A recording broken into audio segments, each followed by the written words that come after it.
इस शरीर के माध्यम से, चाहे आंखों के माध्यम से, कानों के माध्यम से, जीभ के माध्यम से, पूरे शरीर के माध्यम से हम जिस चीजों को ग्रहण करके हमारे अंदर आनंद की अनुभूति होती है, वो आनंद की अनुभूति कुछ देर की होती है, वह क्षणिक होती है। कुछ समय के पश्चात उसमें पतन की संभावना है, ग्लानि का भाव आता है, शरीर में जो है दुर्बलता और मलिनता का भाव आ जाता है। लेकिन हे भगवान, यह महारास जो है, महारास का अर्थ होता है कृष्ण के साथ रास, उस पर ब्रह्म के साथ रमण, उस पर ब्रह्म के साथ रमण को जो है महारास कहा गया। क्योंकि हे भगवान, आप तो जो है सच्चिदानंद स्वरूप है, आप तो आनंद स्वरूप है, आपका विग्रह तो जो है अखंड है, अनित्य है, अपरिमेय है, आनंद से भरपूर है। तो आपके संपर्क में जो आ गया, आपके कथा के प्रभाव से आपका जो है कोई व्यक्ति आपके चरणों का दास हो गया, और जो है आपने कई बार उसके जन्म जन्मांतर के पुण्यों और भावों को देखते हुए अगर उसे जीवन में एक बार अपने अंग संग का लाभ दे दिया, अर्थात महारास का जो है उसे जो है अनुभव करा दिया, तो जो है वो आनंद जो है चिदानंद हो जाता है, अखंड अनंत अपरिमेय हो जाता है। तो हे भगवान, ये महारास जो है वो कोई साधारण रास नहीं है। कृष्ण के साथ किया गया रास, कृष्ण के साथ अंग संग का अनुभव जो है महारास कहलाता है। तो हम महारास के बारे में जो है अब महारास की कथा में प्रवेश करने जा रहे हैं। महारास श्रीमद् भागवत का जो दसम स्कंध है, श्रीमद् भागवत का जो दसम स्कंध है, जिसे भगवान का हृदय कहा जाता है, और दसम स्कंध में 29वें से 33वें अध्याय को जिसे रास पंचाध्यायी के नाम से जाना जाता है, और रास पंचाध्यायी जो 29 से 33वां अध्याय है, उसे भगवान के पंच प्राण कहे गए हैं। प्राण 5 प्रकार के होते हैं, प्राण, अपान, समान, व्यान, उदान, ये जो है इसकी चर्चा कभी की जा सकती है। तो ये भगवान के 5 प्राण कहे गए हैं। ये 5 अध्याय भगवान के 5 प्राण हैं, जिसे रास पंचाध्यायी कहा जाता है। और उसमें जो है 31वां अध्याय गोपी गीत भगवान का मुकुट मणि है। तो इस प्रकार से रास पंचाध्यायी का जो पहला अध्याय है वो जो है भगवान के द्वारा आज शरद पूर्णिमा के दिन अपने जो है अनंत काल से जो उनके भक्त रहे, उनके चाहने वाले, उनकी सेवा की इच्छा पाने वाले जो भक्त थे, भगवान ने उन्हें वृंदावन में, ब्रज में गोपियों के रूप में प्रकट किया। तो आज भगवान के मन में शरद ऋतु के चंद्रमा को देख के, पूर्णिमा के चंद्रमा को देख के आज उनके साथ विहार करने की इच्छा हुई, उनके साथ विहार करने की इच्छा हुई। तो श्री सुखदेव कहते हैं, श्री बाद्री नारायण उवाच, भगवान पिता रात्रि, भगवान पिता रात्रि, शरदोदफुल्ल मल्लिका, विक्षरन्तुं मनश्चक्रे, विक्षरन्तुं मनश्चक्रे, योग माया उपाश्रिता, योग माया उपाश्रिता, भगवान पिता रात्रि। ये महाराज का ये जो है पहला श्लोक है। इस श्लोक की व्याख्या तो जो है करते करते हे भगवान कई दिन लग जाए, नहीं नहीं कई जन्म लग जाए, नहीं नहीं कई कल्प लग जाए, तो भी से जो है इस पहले श्लोक की व्याख्या पूरी नहीं होती। लेकिन समय की मर्यादा को देखते हुए हमें बाकी श्लोकों में जो है प्रवेश करना होगा, इसलिए हम इसे संक्षिप्त में जो है इसका जो है भाव समझ के आगे के श्लोक में जाने वाले हैं। भगवान अपि, भगवान माने यहाँ कृष्ण के बारे में कहा जा रहा है। तो हे भगवान, ये भगवान जो शब्द है ये भगवान किसे कहते हैं? भगवान किसे कहते हैं? क्या साधारण इस पंचभूत से बने शरीर में अगर कुछ विशेष गुण आ जाए, माने जो है हमारी परंपरा में जो है हमारे जो है गुरु हो गए, हमारे पूर्वज हो गए, ऐसे महान पुरुष हो गए, तो क्या भगवान हो सकते हैं? तो श्री सुखदेव ने कहा नहीं नहीं, भगवान के बराबर या भगवान के तुल्य तो सिर्फ भगवान हो सकते हैं, कृष्ण के तुल्य तो कृष्ण हो सकते हैं, राम के तुल्य तो सिर्फ राम हो सकते हैं, भगवती के तुल्य तो स्वयं भगवती हो सकती हैं, और दूसरा हाड़ मांस से बना कोई व्यक्ति हो ही नहीं सकता। तो हे भगवान, आप किस प्रकार की बातें कर रहे हैं? तो श्री भगवान ने मुस्कुराते हुए कहा कि भगवान का अर्थ होता है भा से हो गया भूमि, गा से हो गया गगन, आ से हो गया अग्नि, ना से हो गया नीर, वा से हो गया वायु, अर्थात पृथ्वी जल वायु अग्नि आकाश जो है जिसके नियंत्रण में हो, ये पंच महाभूत पृथ्वी आकाश जल भूमि अग्नि वायु आकाश जो है इनके नियंत्रण में जो है, जो इनका कंट्रोलर हो पहला,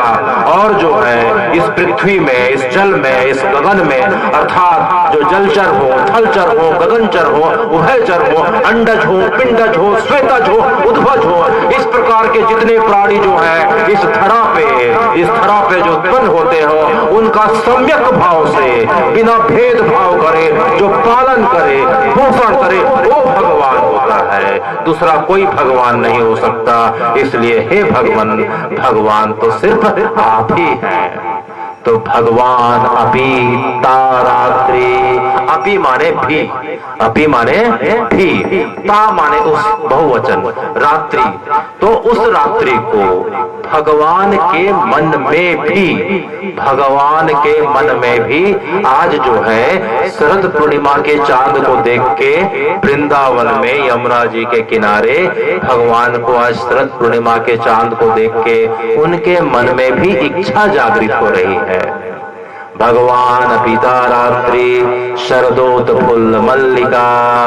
शरद ऋतु की रात है। ये कौन सा ऋतु है? शरद ऋतु है, शरद ऋतु की रात है। और शरद ऋतु की रात में चंपा के जो है, चंपा के फूलों को देख के भगवान के मन में विक्ष रंतुम, विक्ष माने देखकर, विक्ष माने देखकर, रंतुम माने रमण करने की इच्छा जागृत हो गई मन में, मनश्चक्रे।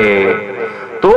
जीव तो भगवान को हमेशा से पाना चाहता है। यहाँ हम जितने बैठे हैं हमारे सबके मन में यह भाव जरूर आता है कि हम भगवान का दर्शन करें, भगवान का अंग संग का लाभ लें, लेकिन जो है जब तक हे भगवान आपकी जब तक इच्छा ना हो तब तक जो है हमारी इच्छा जो है कुछ काम की नहीं होती। तो जीव की इच्छा तो जरूरी है, लेकिन जब तक भगवान की इच्छा ना हो तब तक जीव भगवान का अंग संग दर्शन जो है इस प्रकार से प्राप्त नहीं कर सकता। तो भगवान जो है आज के दिन हम सब पर इस जो है आशा गौशाला की पवित्र भूमि पे जितने लोग बैठे हैं, आज सब पे भगवान ने जो है क्या सोचा, विक्षरंतुम मनश्चक्रे, या हम सबके गौशाला में गौ माता के जहाँ चरणों की धूली है उस जगह पे बैठे हुए भगवान को याद करते हुए देख के भगवान के मन में, श्री कृष्ण के मन में आज जो है हम सबके साथ रमण करने की इच्छा जागृत हो गई। तो यह जगह हम अपने मन में कल्पना करें, यह महाराज जो है ये बड़े भाव जगत की जो है कथा है, ये कोई साधारण हाड़ मांस के जो है भगवान और गोपियों की कथा नहीं है, ये बड़े दिव्य भाव की दिव्य भूमि की जगह है। तो हम जब सब जो है जब यह कल्पना करने लग जाएं कि हम जो है वृंदावन की भूमि पे हैं, बगल में हमारी गौ माताएं हैं, सामने में जो है यमुना जी कलकल धारा से, अपनी निर्मल धारा से जो है पल्लवित पुष्पित करते हुए ब्रज को इस प्रकार से प्रवाहित हो रही हैं। और जो है जिस प्रकार से जंगल में, ये जो जंगल मानो वृंदावन है, ये गाय जो है वृंदावन की भगवान की गाय है। इस प्रकार से जब हम कल्पना करें और जंगल में जो खिले हुए चंपा के, चमेली के, कुमुद के, गुलाब के इस प्रकार के फूलों की खुशबू से पूरा का पूरा वातावरण जो है इस प्रकार से सुशोभित हो रहा है, यमुना जी का जल जो है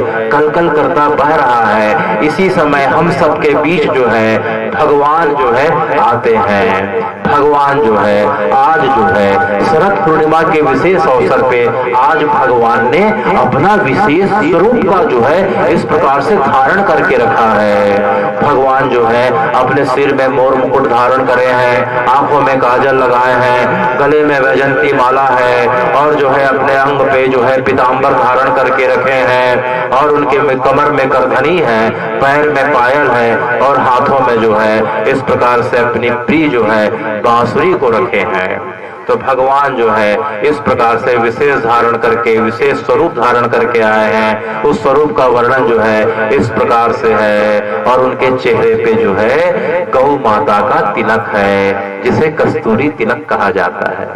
गौ माता का चरणों का तिलक है। कस्तूरी तिलकम ललाट पटले वक्षस्थले च कौस्तुभम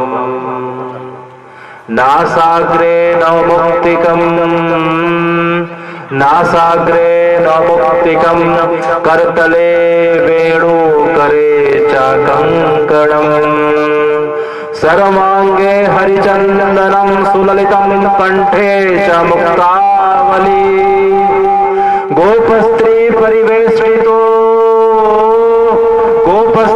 परिवेष्टितो विजयते गोपाल चूड़ामणि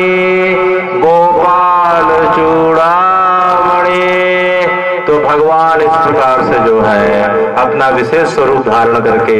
आज यमुना जी के किनारे एक चबूतरे पे ठाड़े बैठ जाते हैं और जो है अनन्य जन्मों से भगवान को जो पाने की इच्छा रखने वाले जो भक्त थे वो आज गोपी बन के जो है वृंदावन में प्रकट हुए। तो हे भगवान, क्या ये गोपियां जो है ये साधारण हाड़ मांस की स्त्रियां नहीं है? तो जो है श्री सुखदेव जी ने कहा यह सोचना तो जो है साधारण लोगों के लिए सोचना तो समझ में आता है, लेकिन जो है इस प्रकार से भगवान के चरणों में विश्वास करते हैं अगर वो उन गोपियों को साधारण महिला समझें तो ये जो है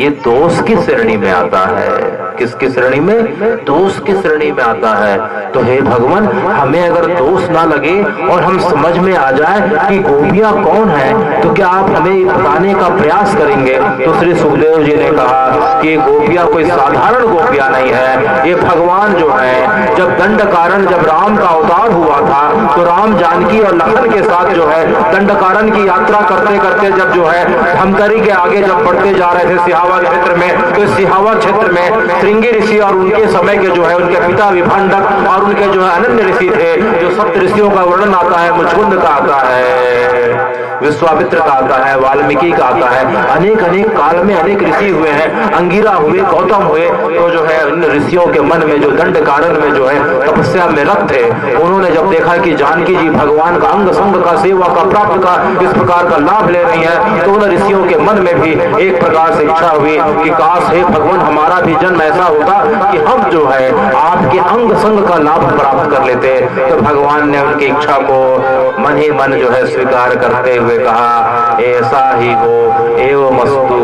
तो मेरा अगला जन्म जब जो है अगला जन्म जो द्वापर में कृष्ण के रूप में होगा तो आप सब जो है गोपी बन के जो है वहां आ जाना। तो ये जो गोपियां जो दिख रही हैं ये दंड कारण की जो है उस समय के महान ऋषि और भक्त हुआ करते थे। और जो है भगवान जब विवाह करके जब जो है जनकपुरी में जब कथा आती है कि भगवान जब जनकपुरी में राजा जनक का धनुष भंग कर रहे थे, तो धनुष भंग करते समय भगवान के ऐवन को, शरीर सौष्ठव को, उनके चेहरे की जो है सुंदरता को देख के वहां की जितनी भी स्त्रियां जो है रिझ जाती है, स्त्रियों के साथ बालक और जो है वृद्ध और युवा पुरुष भी रिझ जाते हैं और उनके मन में इच्छा होता है कि हम भी इस प्रकार से जिस प्रकार से जानकी जो है राम जी का वर्णन कर रही है, काश हम भी राम जी का वर्णन करके उनके चरणों की सेवा पाते। तो भगवान उन्हें अगले जन्म में जो है उनकी भी इच्छा पूरी करके उन्हें जो है ब्रजमंडल में गोपी बना के प्रकट करते हैं। तो ये गोपियां कोई साधारण गोपियां नहीं है, अनेक जन्म जन्मांतर के भगवान के चरणों की सेवा की जो है इस प्रकार से चाह की रखने वाले। भगवान का जब वामन अवतार हुआ था राजा बलि की सभा में, तो वामन अवतार का स्वरूप जो है भगवान ने जैसे ही पहला पैर बढ़ाया तो पूरी पृथ्वी को नाप लिया, दूसरे पैर में पूरे ब्रह्मांड को नाप लिया, किया तो भगवान के स्वरूप को देख के वाली की सभा में जितने भी लोग बैठे थे उनके मन में भगवान के चरणों की सेवा की पाने की इच्छा उठ जाती है। तो भगवान ने उन्हें जो है पुनः जो है ब्रज में जो है गोपी के रूप में उन्हें इस प्रकार से प्रकट कर दिया। तो गोपियां कोई साधारण गोपियां नहीं है। तो इसमें जो है श्री सुखदेव जी ने कहते हैं, श्री सुखदेव जी ने कहते हैं, दृष्ट्वा रामम हरिम भोक्ता इक्षुम हित्वा, कि राम जी को देख के सबके मन में जो है उनके चरण कमलों की सेवा की इच्छा उत्पन्न हुई। तो राम जी ने कहा